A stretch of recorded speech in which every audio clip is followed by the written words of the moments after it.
Então, quadro de aviso e lembretes, esse, como eu falei, é particularmente importante, tá? Os vídeos da semana passada já estão no YouTube, algumas pessoas assistiram, mas não teve esse fluxo de telespectadores aí, que normalmente eu tenho, tá? Então ficou um pouco abaixo. É interessante que você não reassistiu as aulas ainda, reassista. A avaliação, a primeira avaliação eu entreguei, tá? Como sempre, eu entrego via e-mail, é, por razões várias, às vezes o e-mail não chega, ou se chega, vai para a caixa de spam, ou então, às vezes, pelo tamanho do arquivo, ele acaba sendo bloqueado ou não sai da caixa. Tem uma série de razões, tá? Então, ficaram várias pendências, as pessoas entraram em contato, e eu venho tentando sanar essas pendências. Não sanei todas ainda tem outros comentários ainda que eu vou estar respondendo. Devo fazer isso até no mais tardar sexta-feira. Aí eu chamo a atenção que teve algumas pessoas que entregaram de forma muito variada, tá? Então, teve gente que usou o formulário, outras pessoas botaram fora do formulário, outras pessoas mandaram por e-mail. A gente deve tentar reduzir esse trânsito, porque causa um trabalho desnecessário da minha parte, né, para ir buscar onde é que estão essas coisas e achar elas, né. Justamente por isso, porque eu fiquei achando várias coisas depois, eu não pude entregar na data que prometi e só entreguei agora no começo da semana, tá? Então, isso gera esse trabalho, esse retrabalho. Eu quero que todo mundo faça o upload pelo formulário. Se você não teve tempo, é interessante que você tenha disciplina de acabou uma questão, coloca no formulário, acabou outra questão, coloca no formulário, assim por diante. Porque se acabar o tempo, as questões já estão os PDFs já estão nas questões que você respondeu, tá? Quanto a outras coisas, assim, alguns alunos pediram o gabarito, tá? Então eu vou estar colocando as respostas em um papel e circulando isso para que vocês possam olhar. Devo fazer isso até a sexta-feira também, tá? Comentários gerais sobre a avaliação. A avaliação teve de tudo um pouco, algumas pessoas tinham falado que não tiveram tempo para abordar todas as questões, porém algumas pessoas tiveram tempo de abordar todas as questões, inclusive pessoas que não entregaram apontamentos e tiveram excelentes notas. Então, realmente não parece, da perspectiva que eu estou, que foi uma coisa da turma toda não ter tempo para fazer as questões. Então, eu acabei mantendo o número de 6 questões, onde uma das questões vem dos apontamentos. Os apontamentos foram variados também, tiveram apontamentos que foram só resumos, né? Nesse caso você ganha meio ponto, teve apontamentos que realmente foram apontamentos, você sobe para um ponto, e novamente tiveram pessoas que foram além, então sua pontuação pode chegar até 1,5 ponto, tá? 1,5 ponto, claro, reservado para aqueles apontamentos extraordinários, né? Mas algumas pessoas tiveram mais do que 1 ponto, né, sinalizando que elas apresentaram não só os apontamentos da sala de aula, complementaram com a leitura do livro e incluíram exercícios, né? Então isso aí realmente vai além do que os apontamentos pedem. Eu gosto então de reconhecer isso. Os apontamentos em geral ajudam na nota, então para muitas pessoas aumentou a sua nota na avaliação. Teve uma questão que foi particularmente interessante, que não foi para todo mundo, claro que tem provas, questões diferentes para a turma, né? Mas na questão de discussão, teve aquela questão sobre ação e reação, né? Onde se pergunta se uma pessoa empurra uma caixa e uma caixa empurra de volta, como é que esse negócio acelera? Algumas pessoas responderam como uma das forças, obviamente, tem que ser maior para que haja a aceleração. E isso vai de encontro a todo o nosso trabalho com as leis de Newton. A gente trabalhou muito a questão da ação e reação. Então, quando você empurra uma coisa, ela empurra de volta de forma igual e contrária.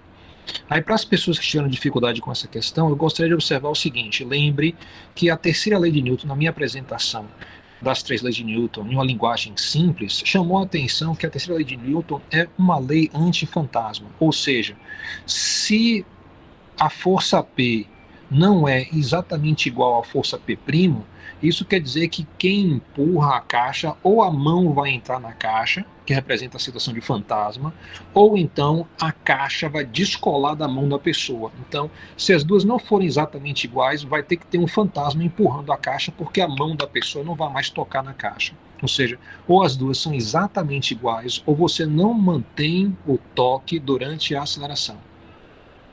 Outra forma de você perceber isso é que a pessoa que empurra e a caixa formam um único sistema que acelera junto. Então, todas as duas coisas, a pessoa que empurra a caixa e a caixa, vão acelerar de forma conjunta enquanto houver o contato. Ok? Então, elas vão acelerando juntas. Então, não existe, né, uma ser maior que a outra. As duas são exatamente iguais. Porque aí, nesse caso, quando as duas aceleram juntas, elas estão formando um único sistema. Então, P e P' são forças internas ao sistema, e forças internas ao sistema não conseguem acelerar o sistema. O que é que isso quer dizer? Como é que a gente traduz isso numa linguagem simples? É aquela velha ideia, né? Se por acaso tem uma lâmpada queimada aqui, eu tenho que trocar essa lâmpada, eu posso ter a ideia de pegar uma escada e subir na escada para poder alcançar a lâmpada, né? Mas outra pessoa mais esperta do que eu pode dizer assim, não, olha, eu vou usar uma força, né? Então eu vou pegar aqui, vou desamarrar o cadastro do meu sapato, vou pegar o cadastro e vou puxar, e eu vou me erguer até eu chegar na lâmpada. Ora, todo mundo sabe que você não consegue se erguer puxando o seu próprio cadastro. Por que isso acontece? Porque isso é uma força interna do sistema, não é uma força externa. Né? Ou seja, a ação e reação estão dentro da própria pessoa puxando o cadastro. Então você está de sapato, você puxa o cadastro reage, você está dentro do sistema pessoa, sapato e cadastro. Né? Então você não consegue subir. Já quando você pega a escada, você empurra a escada para baixo e você sobe. Né? Então tem aí um par de ação e reação. Ok, então essa é uma questão que eu queria comentar. As outras, tá? Conforme vocês tenham dúvida e queiram tirar dúvida na sexta-feira, isso seria bom. Aí eu lembro a questão da semana passada, eu tinha dito a vocês que eu estaria fazendo um atendimento na terça-feira. Desculpem, eu totalmente esqueci que a terça-feira era dia de finados. E eu tinha até pensado em manter a avaliação nessa quinta-feira e ter o atendimento na terça-feira, mesmo sendo o atendimento, sendo o feriado de finados. Mas aí o que acontece? Eu assisti o Fantástico, aquilo acabou mexendo comigo, que de fato várias pessoas estão afetadas aí por essa situação, e finados se tornou particularmente importante. É um feriado religioso, né? Então eu acabei optando por não fazer o atendimento na terça-feira, o que me levou também, entre outras coisas, a eu reagendar a avaliação que seria na quinta-feira, que seria em dupla. Então eu vou jogar ela para quarta-feira no último horário.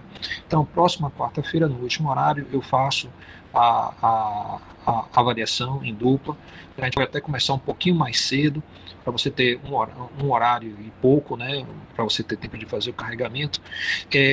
Eu tinha conversado com vocês na semana passada, as pessoas me perguntaram se poderia não ser em dupla, assim por diante. Eu realmente pensei sobre isso, amadureci, e eu realmente vou manter que a prova vai ser em dupla. E eu vou estar atribuindo as duplas, né? Então eu tinha falado de deixar vocês escolherem, mas aí, corrigindo a avaliação, eu vi necessidade realmente de fazer pares, né, baseados nos desempenhos, tá? Então eu vou fazer isso, eu vou usar como critério a nossa avaliação, vou manter as avaliações em dupla, e eu vou atribuir as duplas, ok? Então eu fiz isso semestre passado, aí tive um razoável sucesso, porque eu vou estar casando, tá, um aluno mais forte com um mais fraco de acordo, para manter um valor médio, né?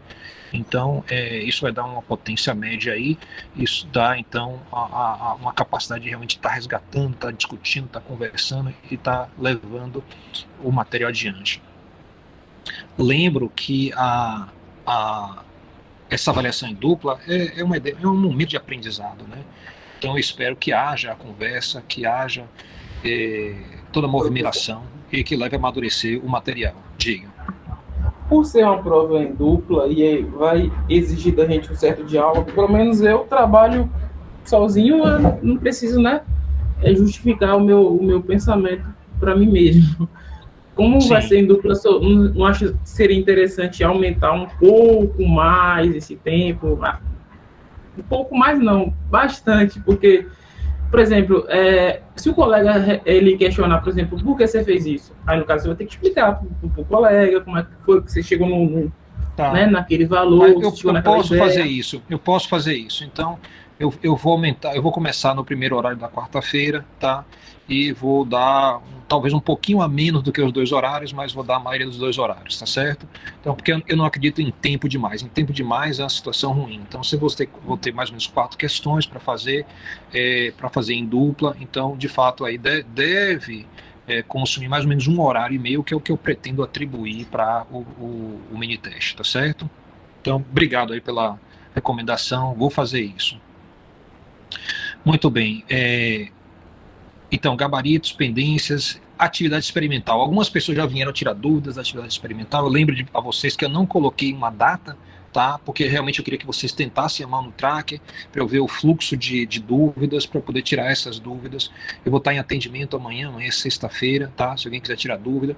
E aí, depois do atendimento de amanhã, eu já vou colocar uma data. Meu pensamento é entre 1 a 2 semanas para poder entregar. Eu já passei a atividade já faz 2 semanas já, e você já deve ter baixado o tracker, já deve ter feito filme, já deve ter mexido, já deve ter avançado um pouco, né?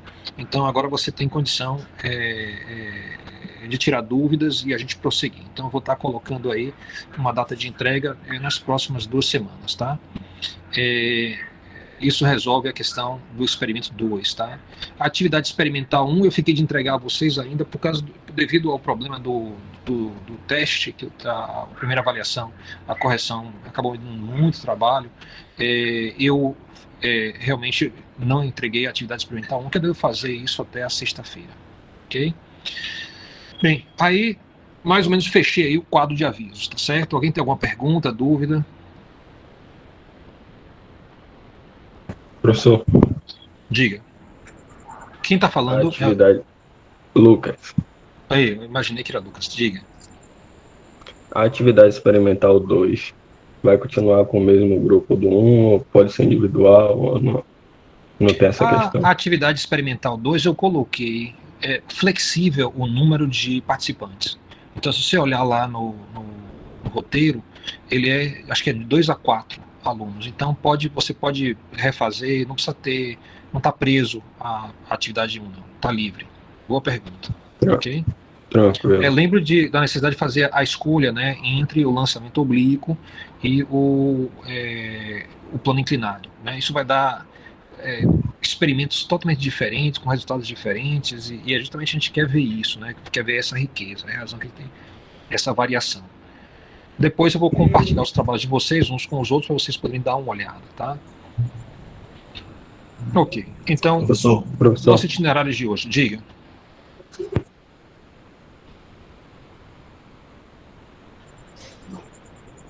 Ok, então nosso itinerário de hoje, a gente vai falar sobre potência, que é o que ficou em aberto do capítulo de trabalho e energia, potencial, né?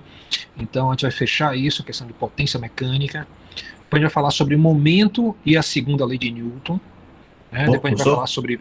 Oi, diga. Boa noite, Leicival falando. Que meu áudio estava... Oi, Leicival. Aqui. Sim. Sobre o gabarito, o senhor vai postar? Como é que estaria essa isso, situação? eu tinha comentários. Você não comentou aí a questão do... Isso, você deve ter chegado um pouquinho atrasado. Tá, você deve ter chegado um pouquinho atrasado. O gabarito que eu vou fazer eu vou postar isso até a sexta-feira. Então eu vou postar via o Google Sala de Aula, tá? Então cada um vai receber o gabarito pertinente à sua própria avaliação, ok? Ok, professor. Obrigado. Tá bom, ok. Obrigado a você, porque você fez essa solicitação. Isso vai ajudar os colegas também. Diga. A questão dos apontamentos, você já entregou ou vai entregar ainda? Os apontamentos, o que eu faço para você saber que eu recebi, eu pego a primeira página e coloco no fim do PDF, onde você tem a avaliação que você recebe de volta comentada. Então lá tem a última página é o seu apontamento com a nota, né, atribuída. Se no seu não consta essa nota de apontamento, aí você deve sinalizar via e-mail para mim, para poder dar uma checada. O processo, como eu falei a vocês, acaba sendo muito complexo.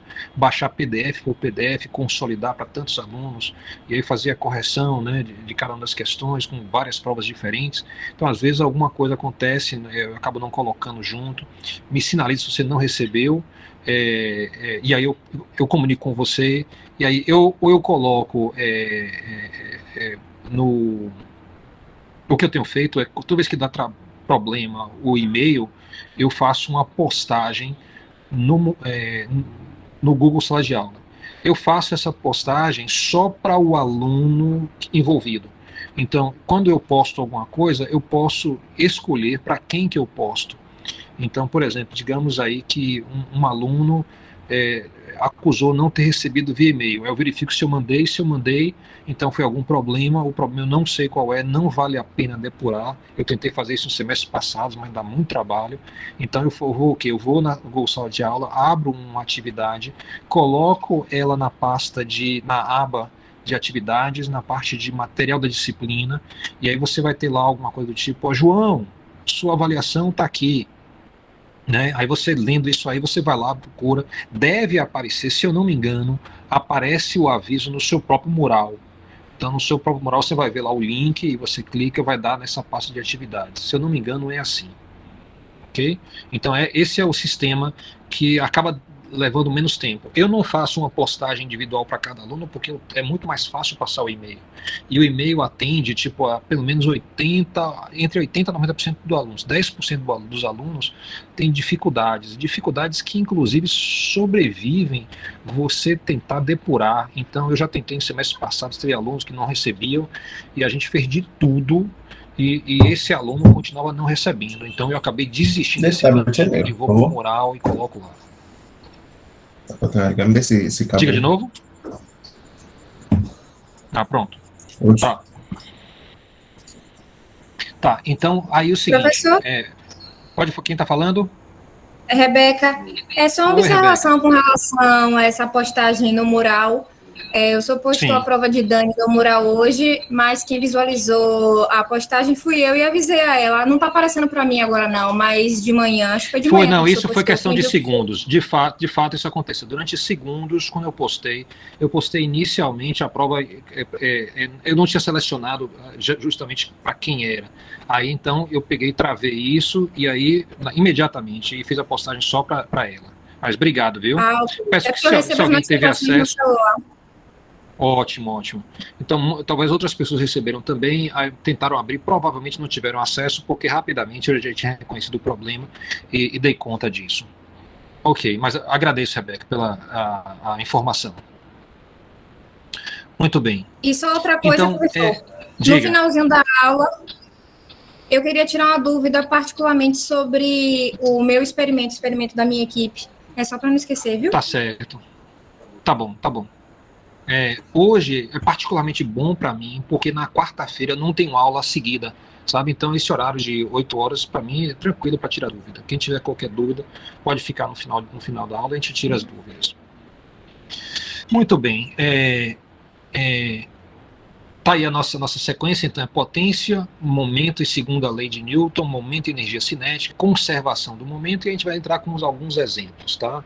Eu imagino que a gente não vai nem tomar o horário todo. Vamos dar uma olhada. Muito bem. Então, potência mecânica, tá? Então, a taxa com que se realiza trabalho. Então, eu tenho duas situações aí, a da esquerda e da direita. Tem uma escorregadeira, né? E cada um dos lados tem um senhor aí. E esse senhor vai subir, né? Então, a gente pega e pede que ele sobe. E você percebe que o da direita subiu mais rápido e o da esquerda subiu mais devagar. Quando você calcula o trabalho realizado tanto para o senhor da esquerda como o senhor da direita, você percebe que dá justamente a mesma resposta. Então lembre que o trabalho é a integral de A até B da força escalar o deslocamento, que nesse caso a força é constante, para ser colocada em evidência, o cosseno do ângulo é 180 e vai acabar dando como resultado a massa, a gravidade, o delta M, como a gente já mostrou aqui em sala de aula. Então, eu não preciso ficar refazendo isso toda vez. Uma vez eu percebi como é que é o trabalho para essa situação, eu estou muito tranquilo, o trabalho realizado é a massa vezes a gravidade, vezes o deslocamento vertical. Tá? Isso não importa muito, a escada está inclinada, ele avançou um pouquinho em X. Isso é totalmente relevante em termos do trabalho definido pela física. Né? Então, claro que em termos do trabalho, que você imagina, o seu conceito pessoal de trabalho ou o conceito social de trabalho, ele é diferente. Né? Então, se você tem uma escada que é mais inclinada, menos inclinada, você pode achar que é mais fácil, menos fácil subir. Né? Mas em termos da física, o trabalho, que é o trabalho contra a força gravitacional, tem uma expressão definida, né? Seja lá qual for o avanço em X, então só conta o avanço vertical. Se só conta o avanço vertical, isso quer dizer que ele pode seguir qualquer caminho, a escada pode estar mais inclinada, menos inclinada, vai dar o mesmo valor. Então, nesse caso, mesmo você observando que um subiu mais rápido do que o outro, o trabalho realizado é exatamente igual. E isso não dá conta daquela nossa ideia de que não, poxa, é muito mais difícil você subir uma escada rápido do que subir uma escada devagar. O conceito dentro da mecânica que vai traduzir essa ideia de que o tempo que você leva para subir, para realizar o trabalho, né, vai poder ser comparado em duas situações distintas, é justamente o conceito da potência. Então a potência ela vai ser definida como sendo o trabalho realizado sobre o tempo que você levou para realizar esse trabalho. Então é justamente a razão entre o trabalho e a outra. E aí você tem duas situações. Se você vai comparar essas duas situações, você vai perceber o seguinte, que se ΔT' é menor do que o ΔT, então a potência, né, do senhor da direita é maior do que o da potência do senhor da esquerda. Ou seja, conforme o denominador vai diminuindo, pela definição da potência, a potência aumenta.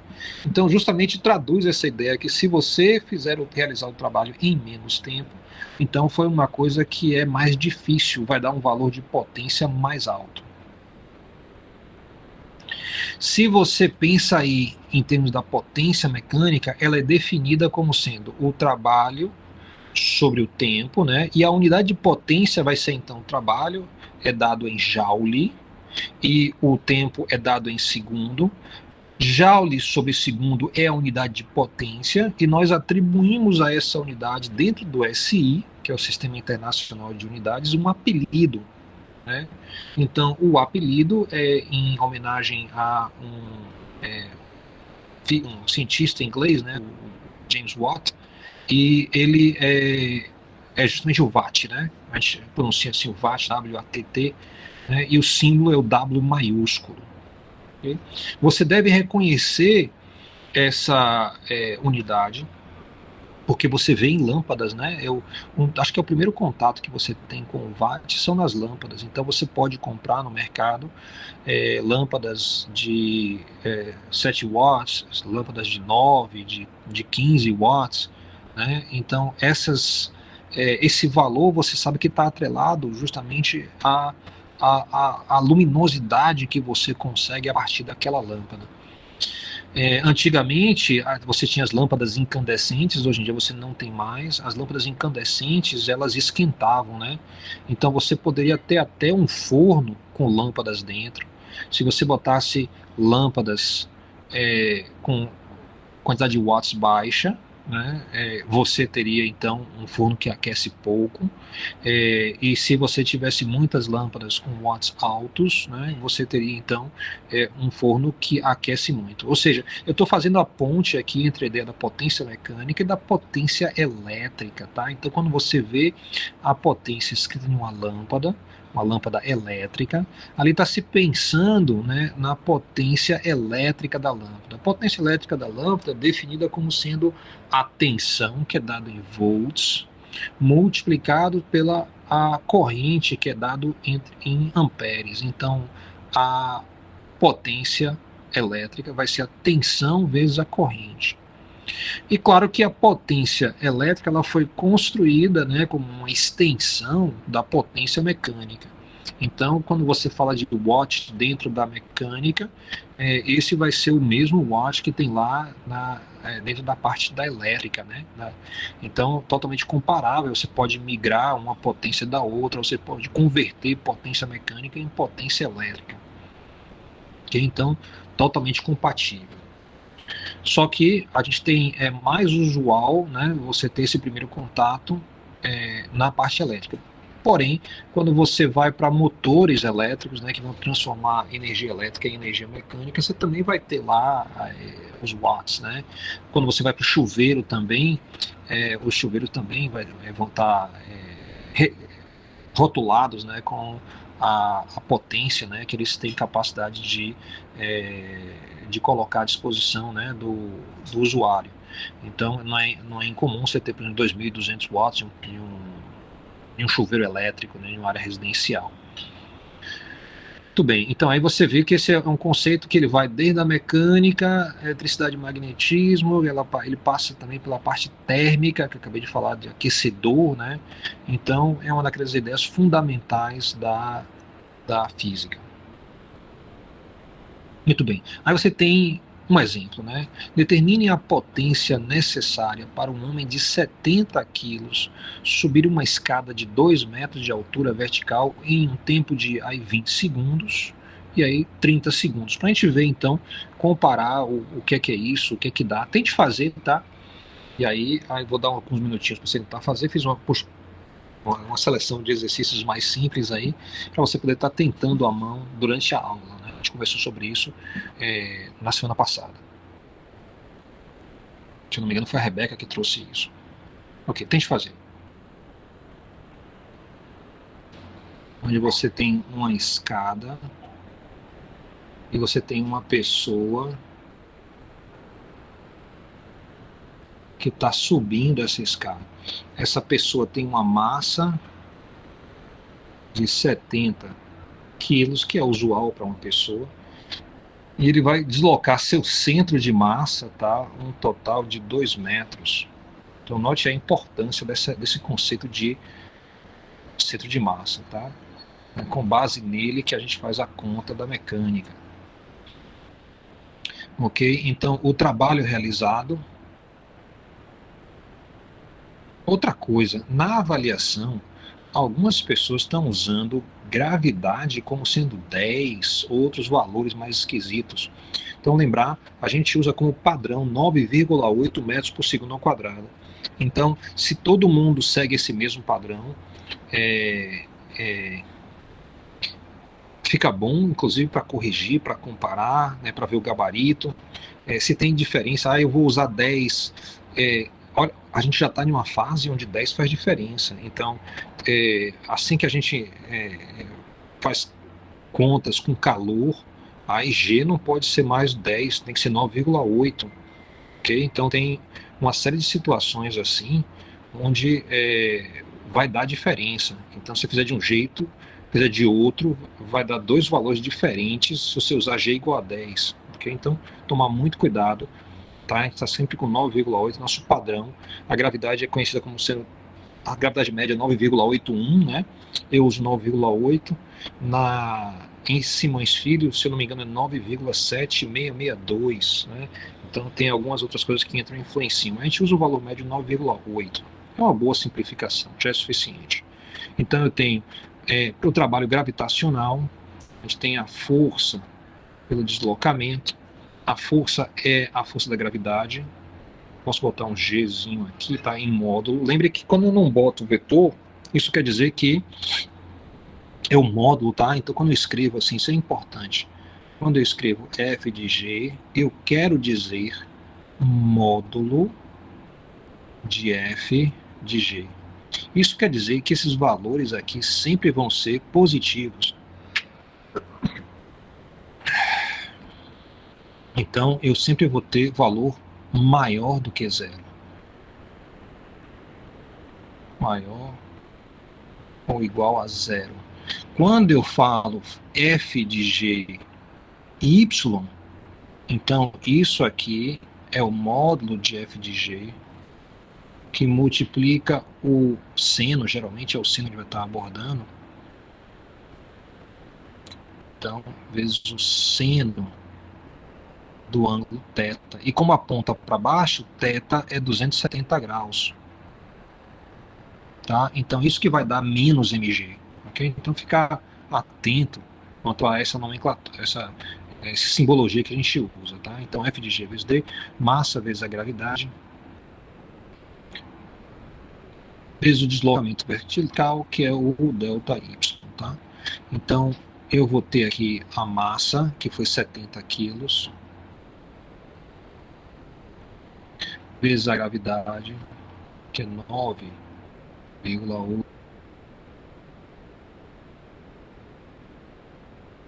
que é 2 metros. Né? Isso vai dar quem fez? Diga o resultado.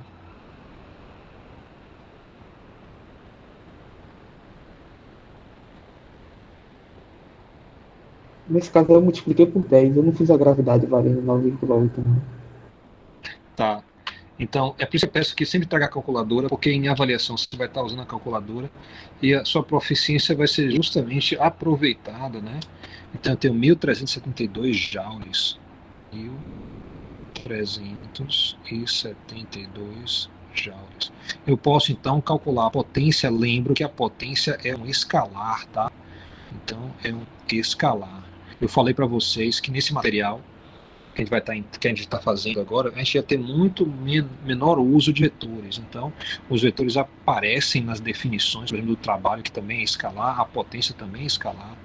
Eu vou ter justamente o trabalho realizado pelo tempo que levei para realizar. Então, eu tenho 1.372 joules pelo tempo, e o tempo primeiro foi 20 segundos, né? Então, eu tenho aí, dividido por 20, eu tenho 68,6 watts. Então, veja aí, é por isso que eu fiz esse exemplo. Aí você está acostumado a falar de lâmpada, né? E sabe que a lâmpada incandescente, que era fraca antigamente, de 60 watts, né? Se compara a esse 68,6. Então, uma pessoa subir uma escada é o equivalente a ter aproximadamente uma lâmpada de 60 watts acesa, okay? Pelo esforço que ele está realizando. Isso quer dizer que a pessoa esquentou esse valor, provavelmente esquentou mais, né? Porque então, isso aqui é aproximadamente uma lâmpada de 70 watts, vou colocar assim, que é mais próximo, tá? Embora não seja usual lâmpada de 70 watts. Então, a pessoa também esquenta, ela esquenta mais do que 70 watts. Isso quer dizer o seguinte: se você tem uma sala, e aí um auditório, por exemplo, e você convida muitas pessoas para esse auditório, então cada uma dessas pessoas, isso é a conta que é feita, tá? Ela é tomada como sendo, devido a só o calor, porque ela está a 37,5 graus, né?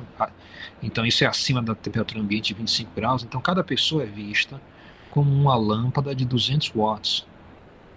Então, se você quer que o auditório se mantenha à mesma temperatura, não esquente, para cada pessoa você tem que tirar desse ambiente 200 watts. Então, com isso, você consegue dimensionar a quantidade de ar-condicionados que você tem. Então, se você tem 500 pessoas em um auditório, isso quer dizer que o calor que elas vão gerar só pela movimentação e a conversa e os pensamentos e toda a atividade humana usual, né? Então, não vai levar em conta a pessoa fazer exercício, né? Porque no auditório você não faz exercício, mas toda movimentação usual leva ele a ser equivalente a uma lâmpada de 200 watts. Então, você vai ter várias pessoas no auditório, digamos 500 pessoas, você vai multiplicar por 200, e essa é a potência que você tem que retirar usando os ar-condicionados. Os ar-condicionados vão tirar, então, uma certa quantidade de energia por segundo do ambiente, e essa energia provavelmente vai ter que ser a mais, pelo menos em quase 50%, né, para você poder manter essa temperatura estável. Então aí dá para dimensionar tudo. Então você consegue comparar aí e ter uma visão mais realística do que é o watt. E no caso onde você tem o mesmo trabalho, então B, realizado em mais tempo, né? Então eu vou ter que a potência vai ser o mesmo trabalho realizado em um tempo menor. Então eu tenho 1372 joules, um tempo maior, desculpe, 30 segundos. Então o impacto disso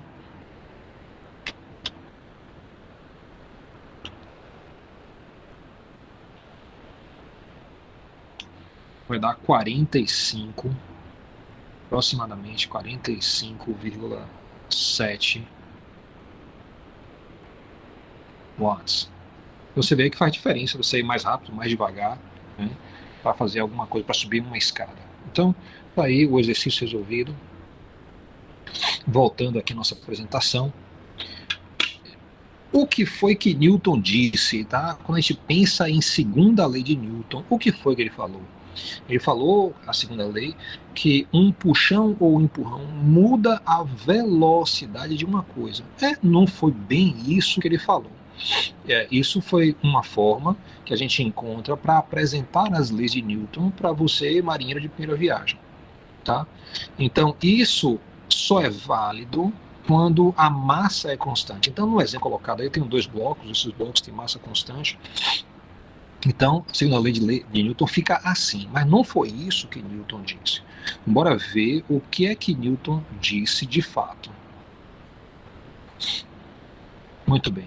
Então, imagine aí, tá, que eu tenho um bloquinho. E esse bloquinho está se movimentando com velocidade constante em uma superfície sem atrito. Então, eu vou ter o seguinte, tá aí o bloquinho se movimentando com velocidade constante. Ele tem uma certa massa e tem uma certa velocidade. Então, Newton vai dizer o seguinte, ó, esse bloco tem uma certa quantidade de movimento. Ele vai chamar isso, na época dele, de momentum, que eles usavam muito o latim, tá? E pra gente isso é dito momento. Que momento é esse? É o momento linear. Você pode ter ouvido falar nisso lá no ensino médio como quantidade de movimento linear. Então, a quantidade de movimento que um objeto tem em linha reta. Essa quantidade de movimento é interessante, porque a gente sabe que a velocidade é relativa, nós já estudamos isso. Você pode estar olhando um objeto que se movimenta, então ele se mostra de 10 metros por segundo, mas se você está se movimentando a essa mesma velocidade, esse objeto vai ter uma velocidade nula em relação a você. Então, dá para ver que se você falar em quantidade de movimento, isso vai significar coisas diferentes, números diferentes, a depender do referencial que você se encontra. Ou seja, se a velocidade é relativa, claro, a quantidade de movimento que um objeto tem também é relativa. O momento de um objeto com massa m em velocidade v foi definido lá na época de Newton, tá, como sendo um P, tá? Então, P vetor é igual a massa, que é um escalar, vezes a velocidade, que também é um vetor. Então, você nota aí que você tem uma grandeza vetorial. É mais comum você usar o P minúsculo, que é igual a mv, mas também pode se usar o P maiúsculo, tá? Então, P é igual a massa vezes velocidade, onde velocidade é vetorial, então o momento também é vetorial. Aí você vai dizer, mas você não prometeu que a gente estava fazendo um assunto que mais se prestava a escalares e não vetores? Sim, mas eu falei que haveriam exceções. Uma delas é a definição de momento. Mas isso não é um problema, porque quando a gente for operacionalizar, a gente vai muitas vezes fazer isso em termos dos componentes, os componentes x, y e z. Lembre que uma equação desse tipo aí é uma coisa de gente preguiçosa, que quer escrever pouco. Deveriam ser 3 equações. Quais 3 equações deveriam ser? Deveria ser o seguinte: P de x é igual a massa vezes V de x, P de y é igual a massa vezes V de y, e P de z é igual a massa vezes velocidade em z. Então você vê aí que eu tenho 3 equações representadas em uma única. É isso que vetores querem dizer. Os componentes são escalares, não são vetores. Muito bem. Em termos de unidade, o momento fica assim. A unidade do momento é igual a quilograma da massa, né? Vezes a velocidade, então vai ficar metro por segundo. Então, A unidade de momento é quilograma vezes metro sobre segundo. E aí você pergunta assim, e qual é o apelido dado dentro do SI? Pasmem, ninguém nunca quis dar apelido à unidade de momento. Momento é mantido até hoje como sendo quilograma vezes metro sobre segundo, e não é por falta de físico famoso para poder homenagear, ok? É só que ficou isso mesmo, e eu acho que não muda mais não. Muito bem, então a gente pode pensar assim, ó, o que é que pode alterar o momento? Então eu vou imaginar que eu tenho um bloquinho que vem da esquerda, ele tem a sua massa e tem uma certa velocidade, tá? Então essa situação é antes à esquerda, e uma pessoa dá um empurrão, aplica uma força, né, mantendo o contato por um certo tempo, né? Então essa massa vai ganhar velocidade. Então depois você tem a mesma massa com a velocidade aí v'. Eu vou usar muitas vezes a ideia de antes é v, depois é v'. Então a grandeza antes sem primo, a grandeza depois com primo. Né? Depois de quê? Depois da interação com o homem aqui. O homem deu um empurrão, ele interagiu com a massa. Okay? Então antes e depois eu vou distinguir assim.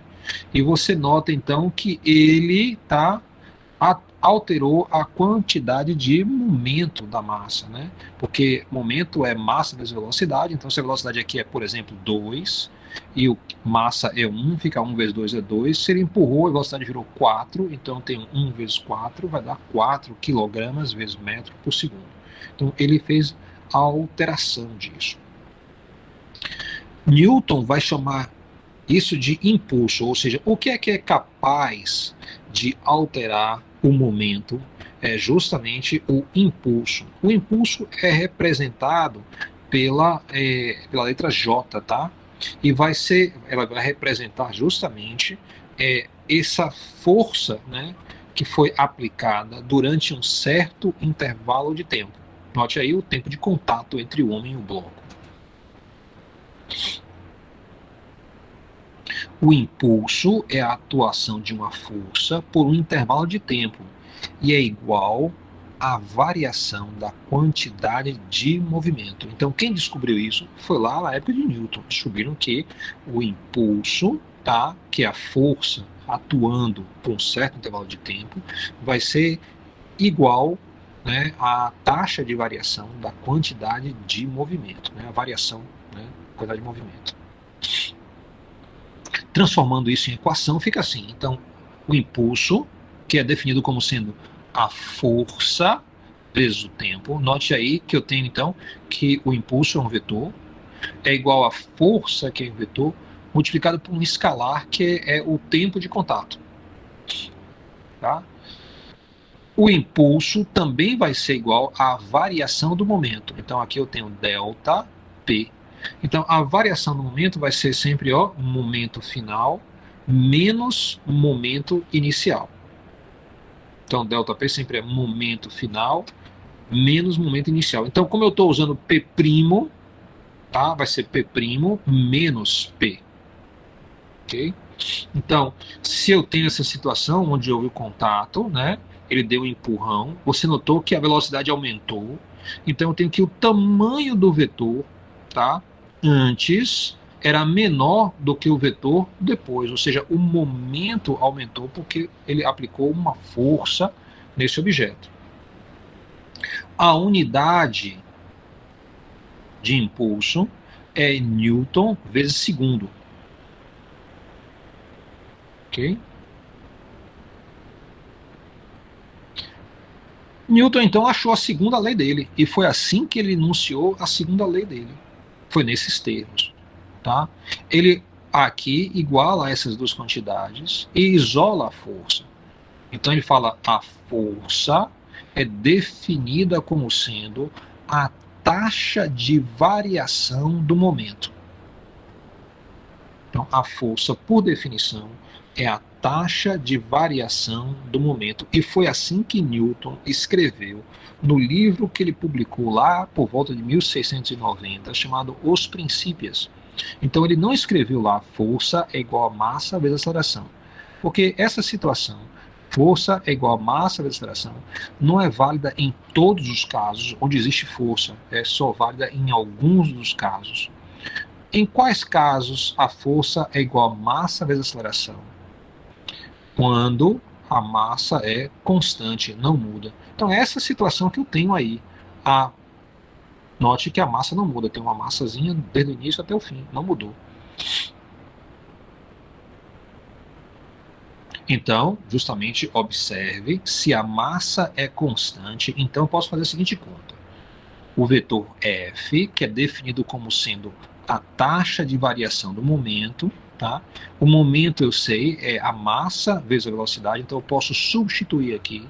Então, vai ficar a variação dessa quantia de massa vezes velocidade sobre a variação do tempo. E aí eu noto que se a massa não muda, eu posso colocar a massa para fora da variação, tá? Porque a variação é a diferença, né? Então, quando eu multiplico, quando eu tenho um multiplicador igual nos dois termos que eu faço a diferença, eu posso colocar em evidência. Então, se eu coloco em evidência, isso fica, então, massa vezes a taxa de variação da velocidade, que nós já estudamos, isso é justamente a aceleração. Então, Newton falou, beleza, isso exatamente funciona como eu imagino que deve funcionar. A taxa de variação do momento, quando a massa é constante, vira, né, a massa vezes a aceleração. E é assim que as coisas se dão.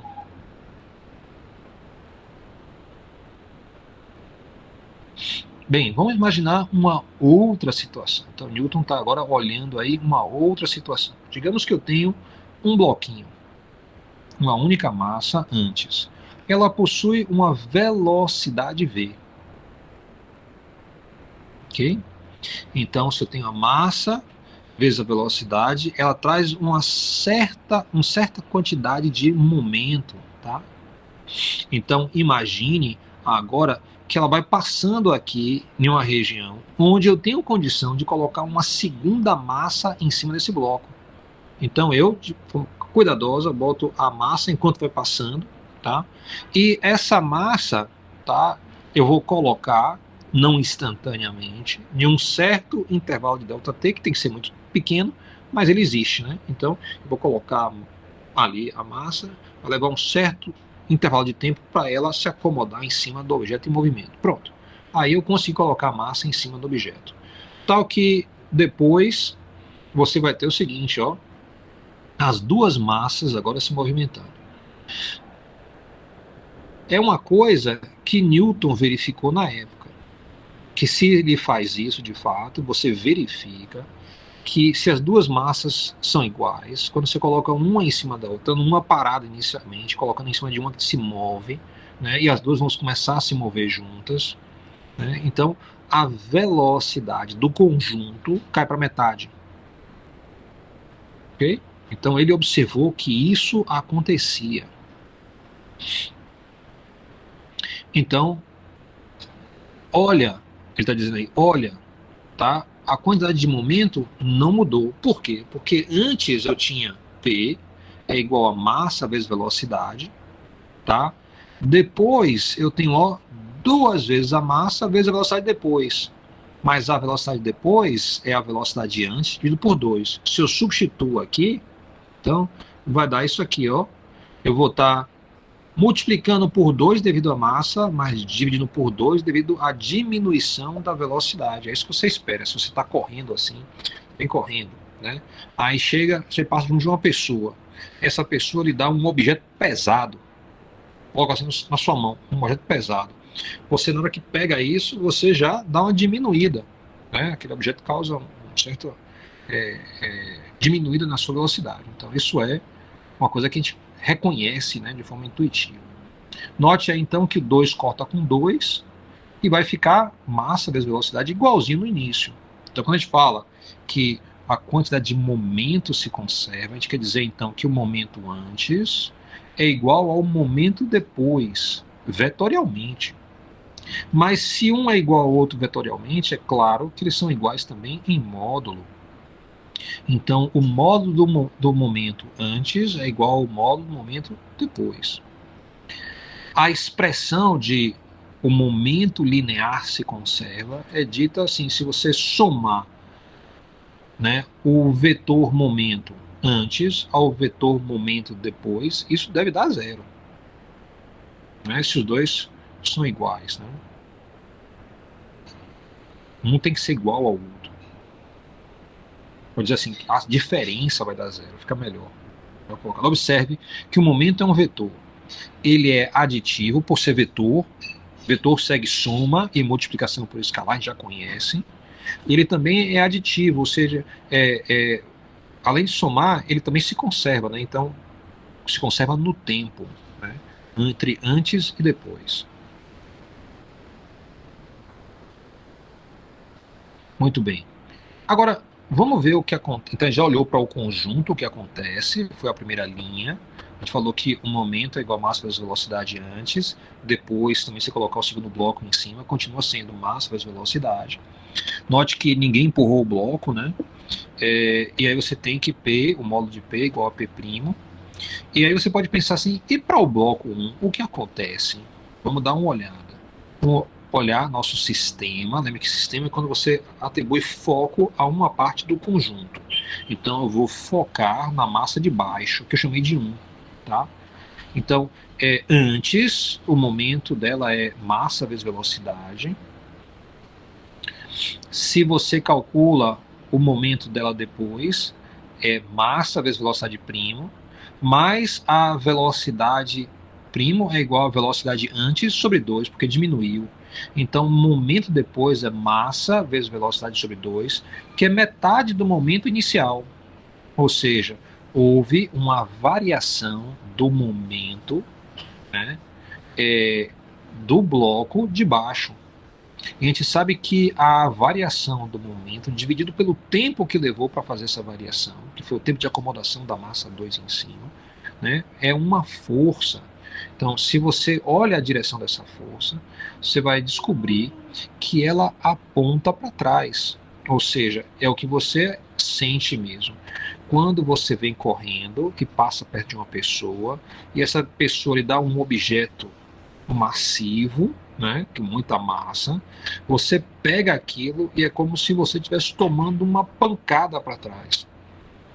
Tá? É justamente o tempo que vai levar para você pegar esse objeto e acelerar ele até. Então, isso vai ser a reação, né? Então, a ação foi você perceber ele pesado, e aí você tem a reação que vai acelerar ele, né? Então, isso vai ser por um tempo até ele atingir a mesma velocidade que você, e daí em diante você vai recarregar esse objeto, né? Agora com uma massa maior, né? A sua e desse objeto.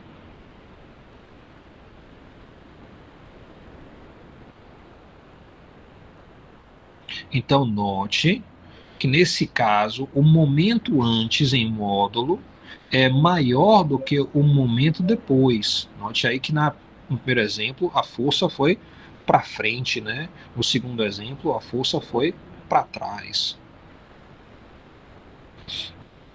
Bem, isso levou Newton a considerar essa situação toda. Então note que não tem ninguém empurrando aí, né? Mas mesmo assim aparecem forças.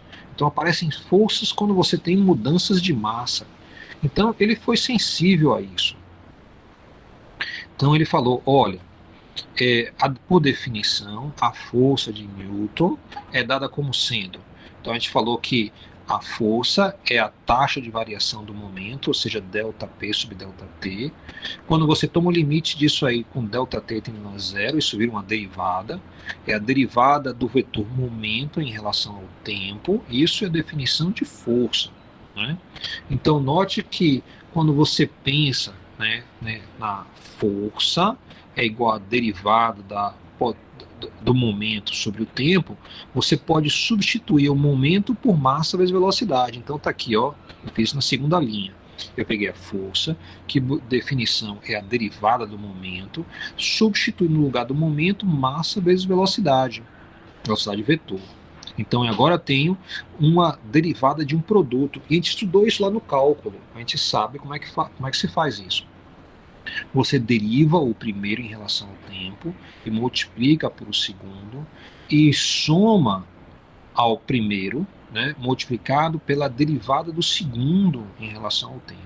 Então, note aí agora que a força, tá, que é de Newton, conforme a definição dele, tem duas parcelas.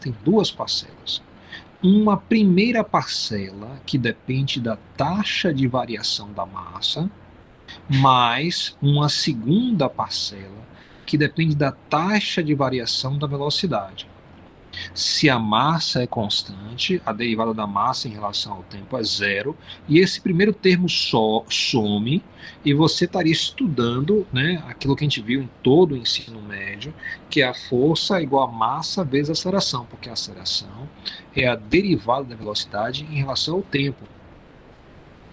Então, você vê exatamente por que, né, que a gente concentra no segundo termo dessa expressão. Porque não muitas coisas mudam de massa, né? As coisas que mudam de massa são menos comuns, né?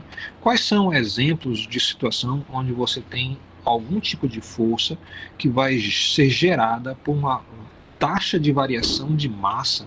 Alguém tem alguma sugestão?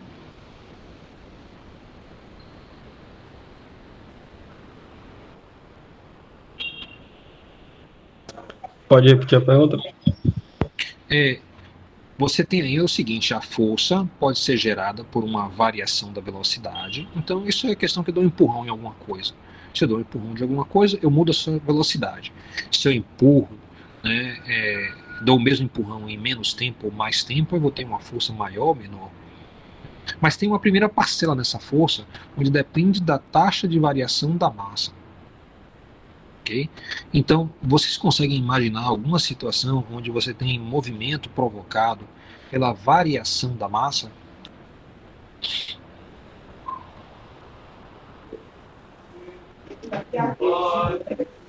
Se eu não me engano, você falou em uma aula sobre um bloco com areia e saindo areia dele.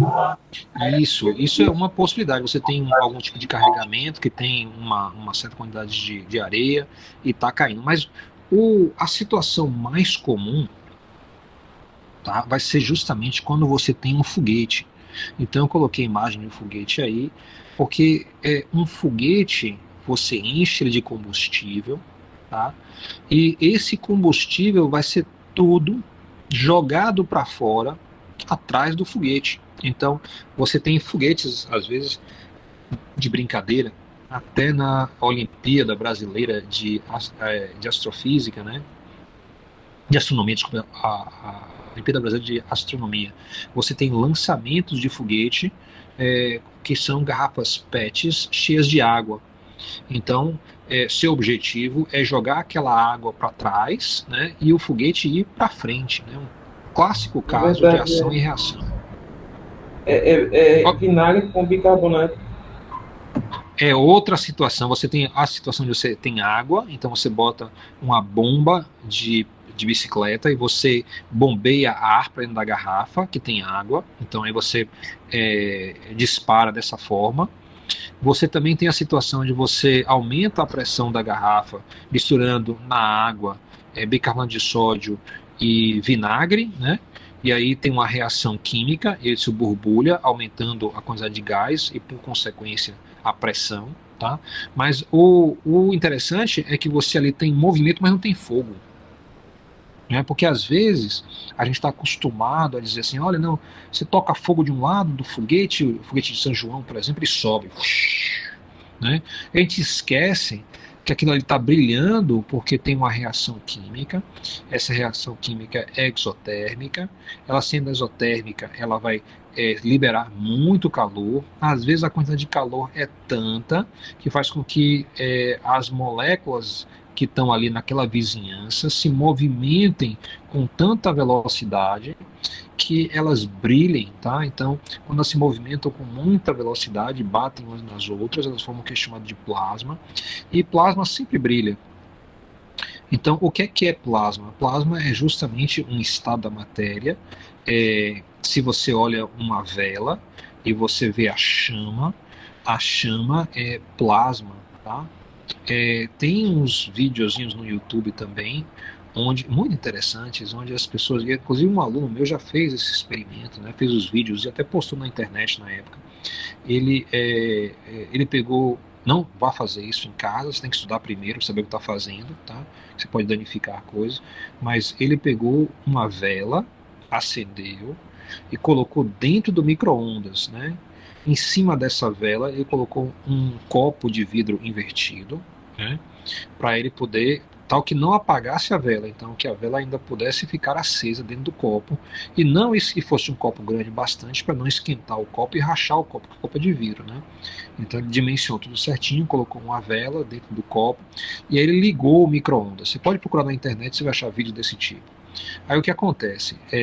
A energia da micro-ondas, tá, vai passar a energia para o plasma.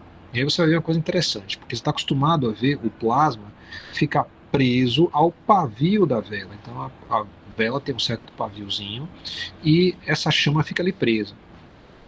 Por que ela fica presa? Porque ela está extraindo a energia dela de uma reação química que está acontecendo na cera da vela, né? Então ela está extraindo justamente a energia dela nessa situação, okay? Dessa reação química. Conforme você coloca a energia do micro-ondas, você consegue dar a energia necessária para manter o plasma, e essa energia não vem mais da vela, ou seja, esse plasma consegue descolar. Então você vê aquela chamazinha descolar da vela e subir e ficar na parte de cima do copo, presa pelo copo emborcado. Então ela fica ali rodando e mexendo, brilhando. Então fica como se fosse o fogo da vela sem a vela. Então você está vendo ali o plasma sustentado pela energia que vem do forno de micro-ondas, ok? Então tem vários, não precisa fazer em casa, você pode olhar no YouTube e você vê várias situações desse tipo. Você corre risco de tocar fogo no seu micro-ondas se você fizer isso. Então não faça isso, ok? Muito bem. Com isso, então, você está acostumado a ver essa chama. E o legal do foguete de PET, né, que é lançado nessas competições, é que não tem chama nenhum, só tem água sendo jogada para trás. Se essa água tivesse velocidade muito grande, ela brilharia, né, ela seria incandescente. Mas como a velocidade dela é baixa, ela não incandesce, então você não vê essa chama saindo. Okay? Então, para você ver a chama, você tem que ter uma reação química violenta que dê velocidade suficiente aos produtos da reação química, tal que você sai. Então, esse foguete ele vai subir, tá? Justamente porque ele ejeta massa com velocidade. Massa sendo ejetada com a velocidade vai ser uma taxa de ejeção de massa. Então, a força do foguete vai vir também desse primeiro termo aqui, né? Você tem massa sendo jogada para trás, isso vai gerar uma força para frente. Clássico caso de ação e reação, que a gente vai aprender a ver também como conservação da quantidade de movimento. Então, se você tem a quantidade de movimento sendo preservada, se antes o foguete estava parado, tá? Não tem movimento nenhum, isso quer dizer que a velocidade dele é zero, massa vezes velocidade vai dar zero. Se você faz a conta depois, a massa vai diminuindo, né? Então isso quer dizer que ele tem que aumentar a sua velocidade para que a quantidade de momento seja preservada. Então aí ele segue, ele sobe. Então essa é a dinâmica aí que se encontra, tá? Note que isso é representado pelo primeiro termo, dmdt vezes v. Isso não vai ser um foco de nosso estudo, o estudo de foguetes, tá? Infelizmente, a engenharia mecânica ainda aqui localmente não está envolvida em lançamento de foguete, né? Mundialmente, você imagina que esteja. Muito bem. O momento linear é uma grandeza vetorial, logo soma como um vetor. Ela difere da energia cinética. Então a gente vem conversando sobre a energia cinética e a conservação da energia. Acontece que a quantidade de movimento, né, é diferente da quantidade de energia cinética. A gente pode dar uma olhada aqui nisso, né? Queria mostrar para vocês.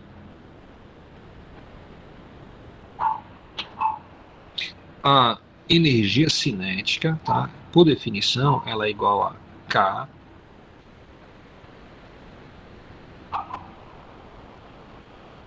que é igual a 1/2 da massa vezes a velocidade ao quadrado. O momento dessa mesma objeto que está em movimento, que tem essa energia cinética, em módulo, vai ser igual a massa vezes o módulo da velocidade, que eu vou simplesmente, conforme eu combinei com vocês, escrever como sendo mv. Tá? Sempre que você vê um símbolo de uma grandeza vetorial que não tem a decoração de vetor e não tem as barrinhas de módulo, isso aqui é o módulo da velocidade. Então sempre vai ser positivo. Positivo ou negativo pode ser quem? Vy. Então Vy ele pode ser positivo ou pode ser negativo, mas o módulo só pode ser positivo, tá? Então P é igual a massa vezes velocidade. Olha aqui, ó. Se eu pegar aqui, se eu dividir pela massa e eu multiplicar pela massa, eu posso reconhecer mv como sendo a quantidade de momento. Eu posso dizer que a energia cinética é o momento ao quadrado dividido por 2 vezes a massa. Então, ó, de vez em quando, isso aqui vai ser útil. A energia cinética é igual ao momento da partícula ao quadrado dividido por 2 vezes a massa. Em um exercício ou outro isso vai aparecer. Ok? Muito bem.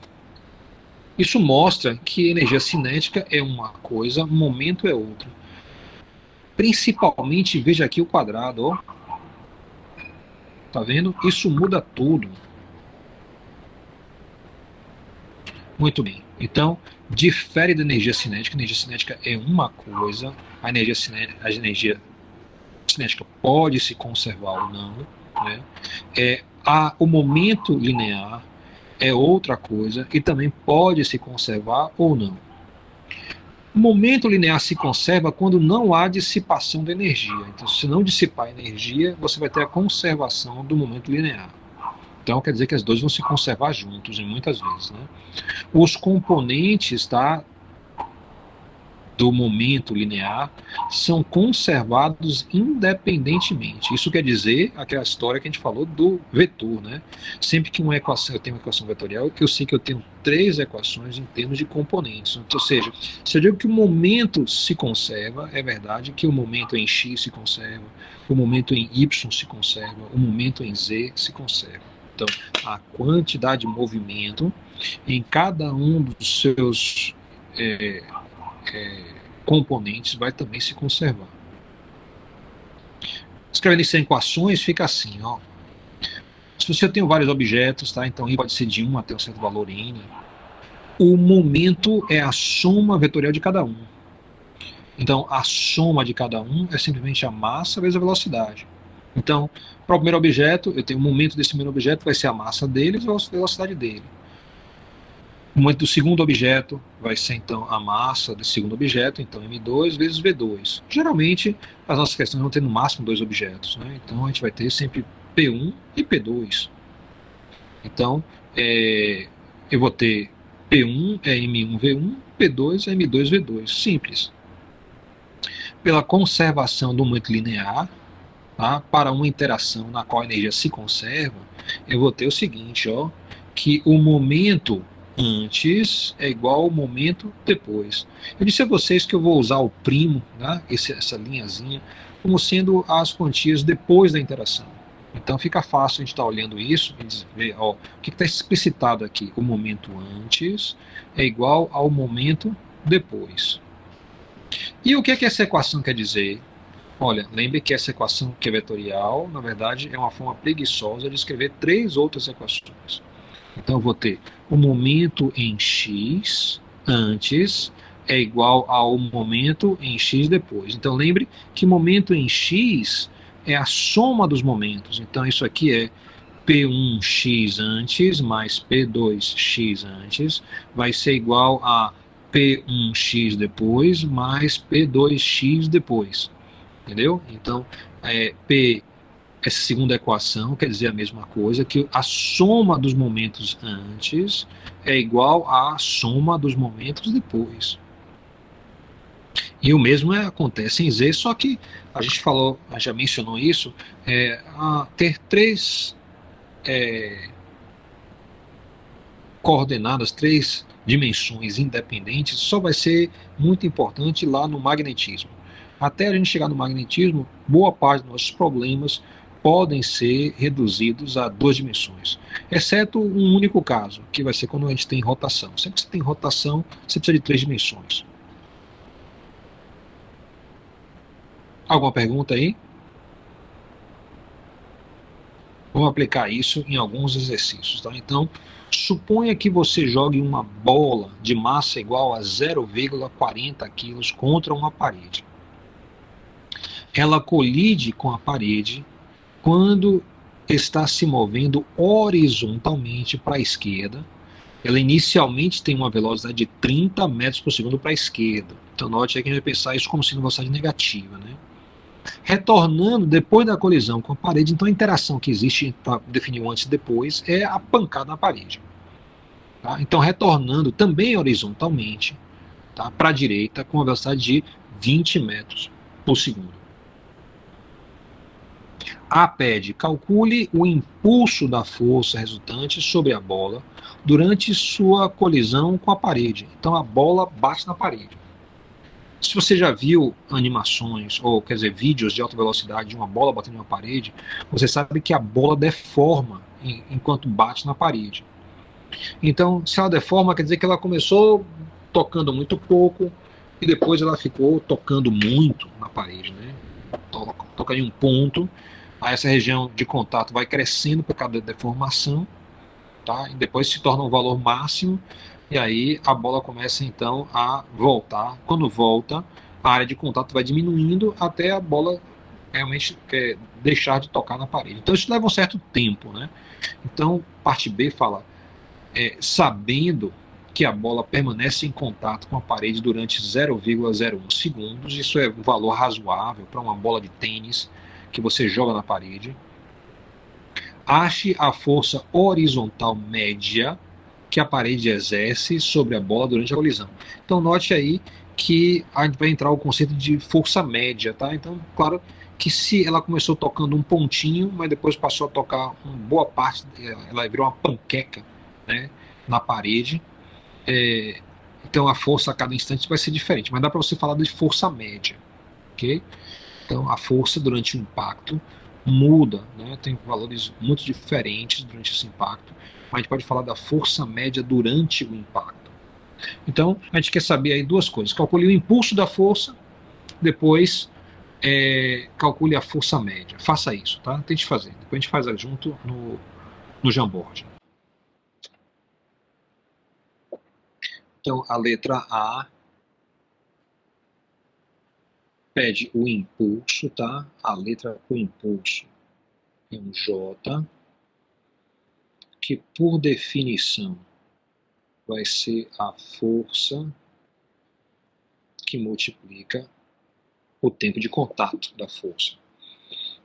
Mas a gente também sabe que o impulso vai ser justamente a variação do momento. Isso aqui, então, tem que ser igual a o momento final menos o momento inicial.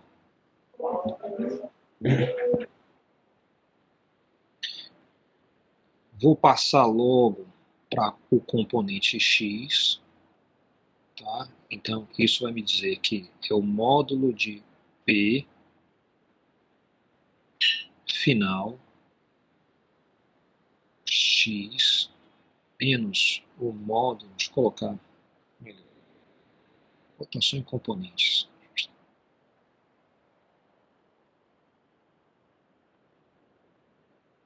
Lembre que em cada lugar que tem vetor, eu vou dizer x, né? Então isso aqui é PFX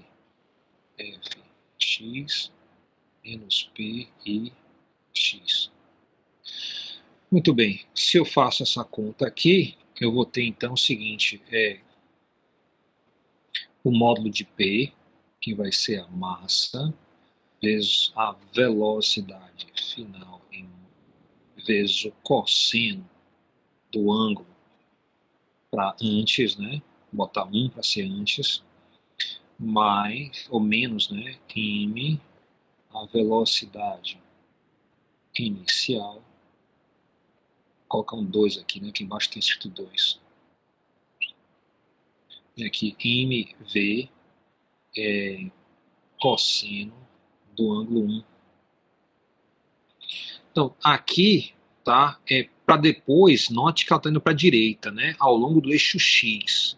Então, lembra que a gente falou θ, tá? θ2, que é o ângulo entre o vetor velocidade e o sentido positivo do eixo X aqui vai ser 0. Então, isso aqui vai ser θ2 é 0. Deixa eu colocar aqui, ó. θ2 é igual a 0. E θ1 é igual a 180, porque está indo para a esquerda. Então, θ1 é igual a 180.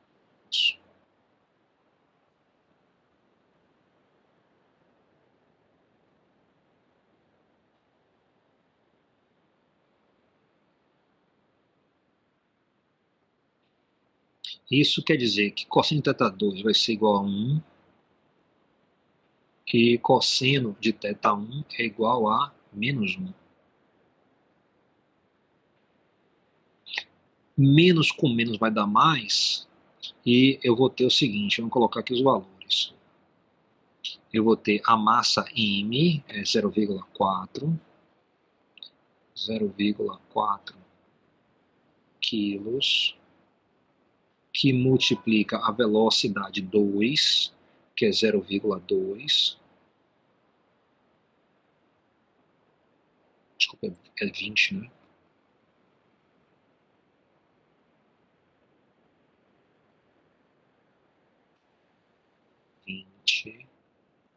Metros por segundo. Menos com menos eu falei que é mais. A massa, a gente já sabe que é 0,40 quilos. Multiplicado pela velocidade inicial, que era antes, que é 30 metros por segundo. Isso vai dar, então, 20 vezes 0,4. Alguém fez a conta? Deu quanto? Dá 8. É 8 quilogramas vezes metro por segundo. E a segunda parcela? 12.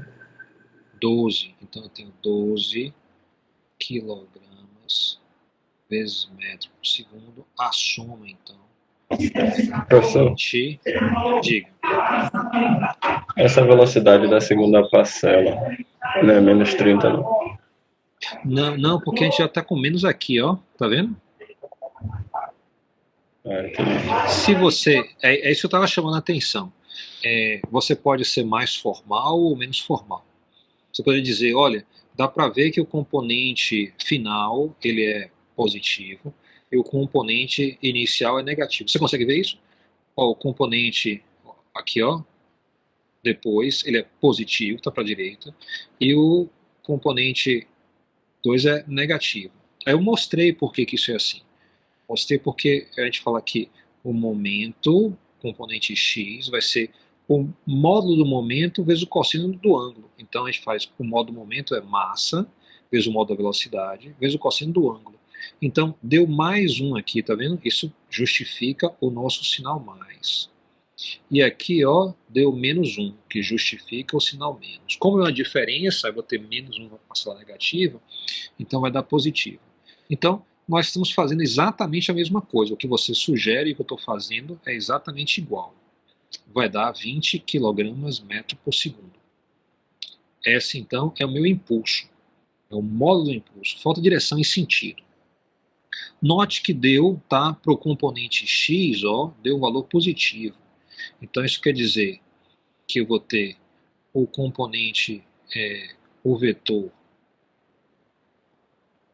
j vai ser igual a mais 20 quilogramas vezes metro sobre segundo na direção do versor I. Então essa aqui é a minha resposta, não esquecendo que o impulso é um vetor. Então isso quer dizer que quando a bola bate na parede, então está aqui a parede, aí vem a bola, eu falei para você que a bola deforma, né? Então a bola vai ficar deformada aqui, ó, com um ponto de contato bem grande. Então durante esse contato vai haver um impulso na direção x positivo.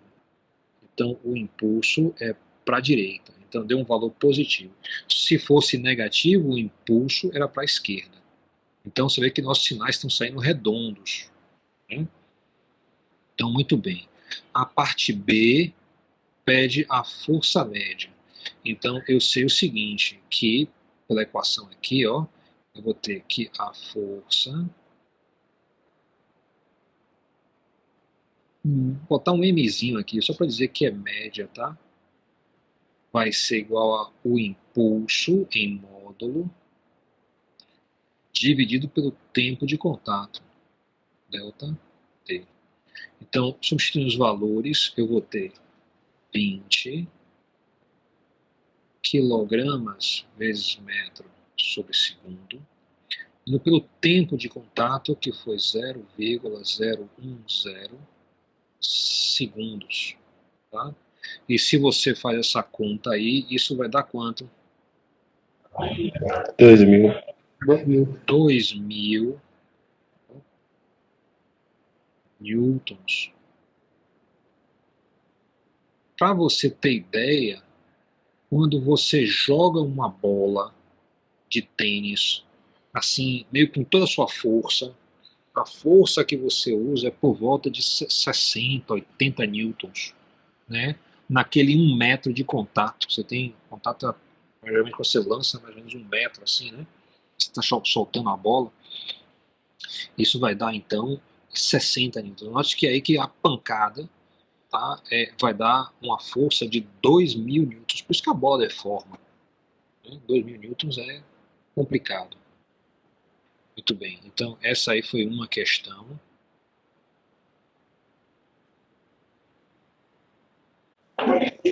Professor, Oi. se puder continuar com esse esquema assim de questão, você fazendo no quadro, acho melhor para entender. Eu estou seguindo uma recomendação da semana passada, que eu acho que foi a Rebeca ou a Daniele que falou isso. Então eu estou tentando seguir essa ideia, tá? Então vamos lá. Exemplo B. Um atirador segura um rifle de massa igual a 3 quilos, frouxamente, de modo que a arma possa recuar livremente ao disparar. Inclusive, esse é o truque, né? Você não tentar segurar a arma, deixar ela se movimentar. Ele atira uma bala de massa igual a 5 gramas horizontalmente, com velocidade relativa ao solo, tá, de 300 metros por segundo. Aí pede-se qual é a velocidade de recuo do rifle e quais são os valores de energia cinética final e momento linear total final da bala e do rifle. Então a gente quer saber tudo. Ok? Então você tem aí essa situação de tiro, né? Situação balística. Eu vou dar um tempo para vocês, mas depois eu não vou resolver a questão toda, não. Eu vou primeiro só fazer um esboço, né? E a gente resolve isso amanhã, porque não vai dar tempo. Já é quase 9 horas, tá? 9 horas não, quase 8 horas, desculpe. Então, 5 minutos aí para vocês estarem lendo e tentando fazer. Aí depois a gente pega e fala sobre ele. Não, a gente tem só 5 minutos mesmo, né? Que é 19h50. Você tem que ter 10 minutos para antes da próxima aula. Tá Tá, então vou fazer o seguinte, vou parar por aqui mesmo, porque algumas pessoas têm até dúvida. Um atirador segura um rifle de massa MR igual a 3 quilos frouxamente, de modo que a arma possa recuar livremente ao disparar. Ele atira uma bala de massa MB igual a... Então, MB de M de bala, tá? Igual a 5 gramas horizontalmente, com velocidade relativa ao solo, dada por 300 metros por segundo.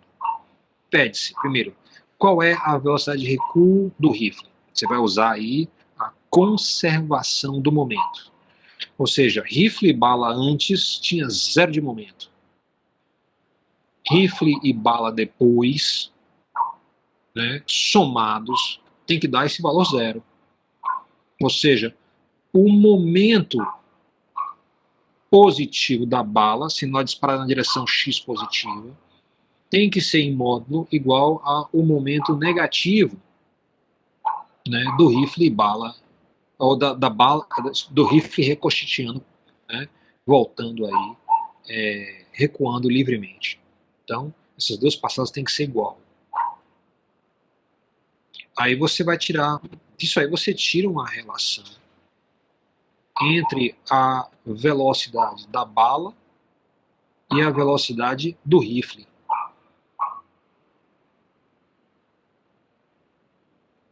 Como você sabe a velocidade da bala, dá para você tirar a velocidade do rifle. Então você matou a primeira parte da questão. Quais são os valores de energia cinética final e momento linear total final da bala? Então, aí você tem os valores, é só fazer a conta da energia cinética final e do momento para cada uma das situações. É muito interessante essa questão. Ok? A gente vai fazer várias questões aí, inclusive amanhã, onde você tem a situação balística, né? Então amanhã eu vou estar fazendo uma questão que é interessante, que é você atira em um bloco de madeira, né? E aí esse bloco de madeira para a bala. Então dá para a gente fazer uma série de considerações nessa situação. Ok, minha gente? Então eu vou parar por aqui. Eu resolvo isso no quadro amanhã. Diga. Essa questão você vai fazer amanhã, né? Certo. Vou sim. Se tiver alguma pergunta, posso tirar agora. Alguma dúvida, eu tiro logo. Mas a conta eu vou fazer amanhã. Porque não vai dar mais tempo. Já vai ter lista de presença? Já são 19h40, tem mais 2 minutos de aula. Então não dá mais tempo. Não, eu não vou fazer uma lista hoje não. Tá? Eu estou usando o próprio listagem do Google Sala de Aula. Ok. Alguma pergunta, dúvida? Alguém queria falar comigo ao final? Vou parar aqui. Era eu, professor. Tá? Oi. Venha. Deixa eu parar de compartilhar a tela. É sobre o experimento. Não, Sim. não vou compartilhar, não. É sobre o experimento. A gente escolheu o plano inclinado. Porém, lá no interessante essa roteiro está escolha. dizendo que é para a gente inverter a inclinação do plano no tracker. Só que isso está gerando uma dúvida, a gente não está conseguindo entender o que é que o senhor está querendo dizer com isso. Isso é fácil, isso é fácil. Deixa eu botar aqui no quadro. O tracker permite isso que eu vou lhe mostrar. Isso vai ajudar.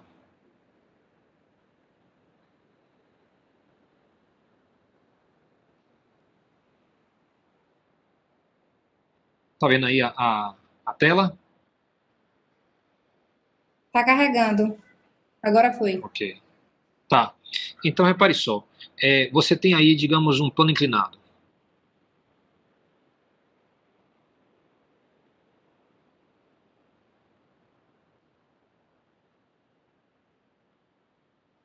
E aí você tem um objeto aqui.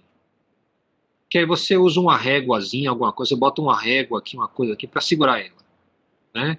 Aí em um certo momento você tira isso, você já está filmando, aí você tira isso aqui. Então ela vai começar quase parada, né? E aí ela vai caindo.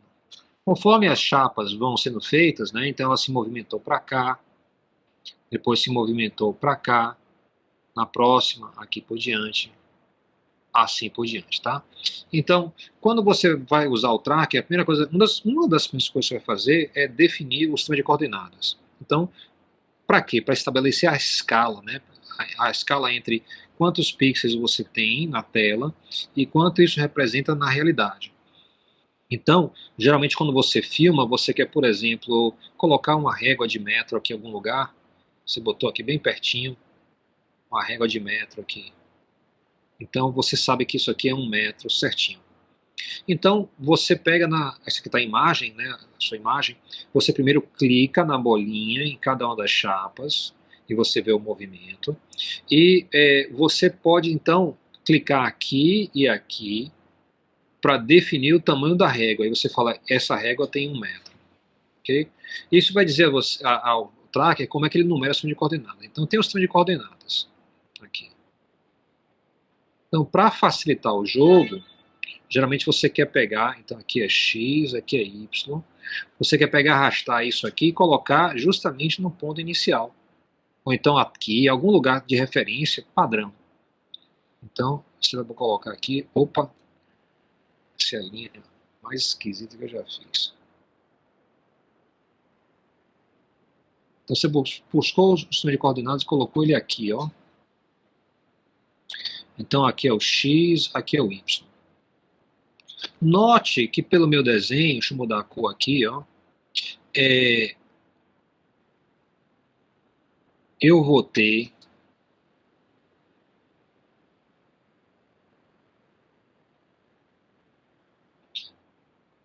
a aceleração, né, obviamente vai estar nessa direção aqui, ó. Então isso aqui é a minha resposta para a sua pergunta. Tá vendo esse vetor de aceleração? Sim, professor. Tá. Esse vetor de aceleração, como está aí, ele vai ter uma componente x e vai ter uma componente y. Isso quer dizer que isso vai dar 2 equações de velocidade. Isso é muito ruim. Você não quer trabalhar assim, porque esse movimento é aparente, ele parece, dá para perceber que ele não é um movimento em 2 dimensões, ele é um movimento em 1 dimensão. Que dimensão é essa? Ao longo aqui do eixo. Então, o que responde a sua pergunta é o seguinte: você vai mudar o eixo.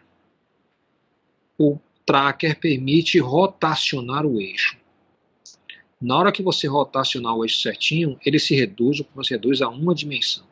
Então, você vai pegar e você vai botar o seu eixo assim, ó. Ele vai estar com o Y, vai ser perpendicular ao plano. E o X vai estar na direção da bolinha, na direção do centro da bolinha. Quando você fizer isso, seu problema vira uma dimensão só ao longo do eixo X. Então eu só vou ter a X e o AY vai ser igual a 0. Então eu melhorei muito no modelo. Entendi. Beleza? Tá. E aí tem videozinhos mostrando como fazer essa rotação. Os vídeos são muito bons, aqueles que eu indiquei, né? Ele mostra como fazer isso, viu?